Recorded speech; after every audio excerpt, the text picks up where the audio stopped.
నేను జ్యోతిష్యం చెప్తానని మీకు ఎలా తెలుసు? First question. ప్రచారం ఉంది. ఎక్కడ ప్రచారం? జ్యోతిష్యం విదేశాల్లో జ్యోతిష్యం చెప్తారన్న ప్రచారం ఉంది. గత 60 ఏళ్ళలో చాప్టర్ చెప్తా ఉన్నా.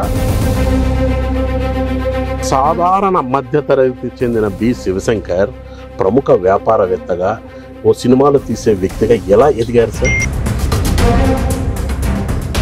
2024 ఎన్నికల్లో శివశంకర్ గారు మద్యం డబ్బులు పంచరు. డబ్బు లేదా? 100కి 100 రూపాయలు. నాకు తెలిసి ఇంటర్వ్యూ కానీ బయట వచ్చిందంటే రాష్ట్రంలో ఉండే పార్టీ అభ్యర్థులందరూ ఆయన దగ్గర పోయి తాయెత్తు కట్టించుకుంటారండి. పాటలు రాశారన్న ప్రచారం ఉంది, నిజమేనా? Yes sir.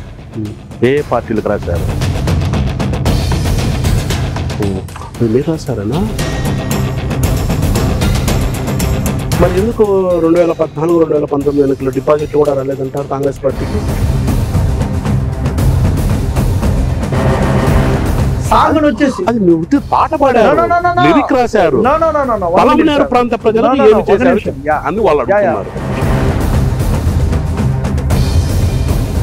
కాంగ్రెస్ పార్టీలో పెద్ద వ్యక్తులను ఇన్ఫ్లుయెన్స్ చేసి పైరవీలు చేసి టికెట్ పొందారన్న ప్రచారము కొంతమంది మీ ప్రత్యర్థులు కానీ మిగిలిన వారు కానీ చేస్తున్నారు.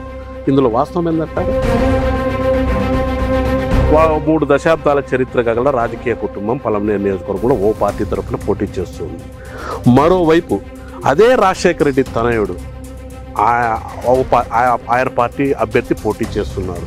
ఈ ప్రధాన రాజకీయ పార్టీ అభ్యర్థులకు మీరు గట్టి పోటీ ఇవ్వగలరన్న ధైర్యం ఉందా మీకు? నేను ఓపెన్ ఛాలెంజ్, ఓపెన్ స్టేట్మెంట్ చెప్తా ఉన్నాను.